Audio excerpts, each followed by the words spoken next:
கிருஷ்ணவேணி அம்மா, என்ன கண்ணு? இன்னைக்கு என்னம்மா சமையல்? இன்னைக்கு என்ன சமையல் பார்க்கலாமா?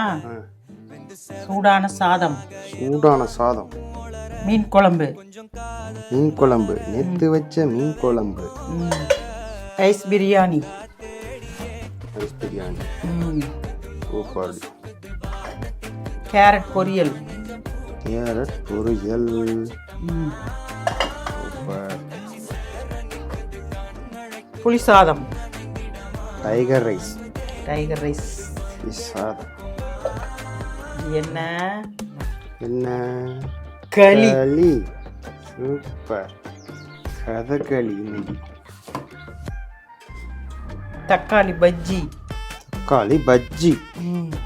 வாங்க கண்ணுங்களா, எல்லாம் சாப்பிட்லாம். இந்த வீடியோ பிடிச்சிருந்தா லைக் பண்ணுங்கள், ஷேர் பண்ணுங்கள், சப்ஸ்கிரைப் பண்ணுங்கள். நல்லா இருப்போம் எல்லாரும் நல்லா இருப்போம். பாய் கண்ணுங்களா.